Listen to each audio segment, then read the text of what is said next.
ఇగో నువ్వు సీఎం వా బ్రోకర్ అంటూ హరీష్ రావు చెప్తా ఉన్నాడు. సో ఇక్కడ ఒకసారి మీకు ఒక వీడియో ఎంత ఏ విధంగా రెచ్చగొడుతున్నా ఒకసారి ఒక వీడియో చూపిస్తాం మిత్రులారా. చాలా దారుణంగా వీళ్ళు రెచ్చగొడతా ఉన్నారు. మీరు ధైర్యంగా ఉండండి, పానం వేయడానికైనా రెడీ ఉంటాం కానీ మీ భూములు పోనీయం. ఈ లంగాలు ఉంటారు, కొంతమంది బయలుదేరుతారు లోపల మన దాంట్లో సాక్షాత్రం తీసుకుపోయి ఇద్దరు ముగ్గురు సంతకాలు పెట్టించే కథలు చేస్తారు. జర జాగ్రత్త, ఒక్క మాట మీద ఉండండి.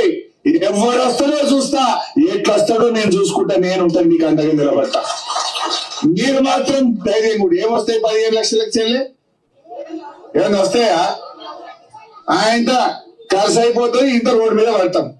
అవ్వాలి అటు ఇటుని ఖర్చు పెడితే రేపు ఆగమవుతారు. మీరంతా పేదవాళ్ళు. మీకోసం బీఆర్ఎస్ పార్టీ హైకోర్టుకు పోతుంది, ఢిల్లీలో గ్రీన్ ట్రిబ్యునల్ లో కేసు వేస్తుంది, మీ భూములు కాపాడుతుంది. మీరు ధైర్యంగా ఉండండి అని మనం చేస్తా ఉన్నా. నేను ఇందాక చెప్పినట్టు కొందరు దొంగలు వచ్చి చీకట్ల సంతకాలు పెట్టించుకుంటారు, ఆశ చూపిస్తారు. దయచేసి మోసపోకండి. భూమి పోతే భూమి రాదు. ఇగో ఇట్లా మాట్లాడండి కదా. నేను హరీష్ రావుకి సవాల్ ఇస్తున్నాను. నువ్వు హరీష్ రావు, నువ్వు మొగోనివైతే మల్లన్న సాగర్ బావి దగ్గర పోదా వస్తావా? నువ్వు నీ బామ్మరిది మల్లన్న సాగర్లో 15,000 మంది కుటుంబాలను రోడ్డున పడేసి బతుకునేది కదా. నువ్వు వచ్చి ఇప్పుడు మాట్లాడుతా ఉన్నావు. ఏం మాట్లాడతావు? 2-3 సంతకాలు పెట్టిస్తే అయిపోతాయి. అవన్నీ నీ బతుకులు కదా. అందుకే వీళ్ళను ఇష్టం వచ్చిన ఎందుకు తిడతా ఉన్నా అంటే ఇగో చాలా క్లియర్గా చూపిస్తాం మిత్రులారా. ఇగో ఎద్దు పెరిగినట్టు పెరగంగానే కాదు, కొంచెం బుద్ధి కూడా ఉండాలిగా.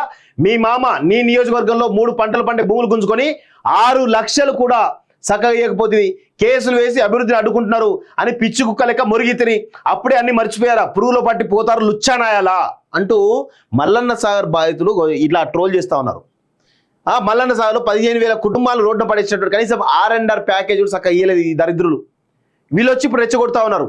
నేను అదే ఉంటాను, అరే లుచ్చా అరే హరీష్ రావు అనేట్లు లుచ్చా, నువ్వు వారా మల్లన్న సాగర్ పోదాం, రారా ఇడియట్, మల్లన్న సాగర్ పోదాం, అక్కడ ఉన్న ప్రజల బాధలు తెలుసుకుందాం. వస్తావా?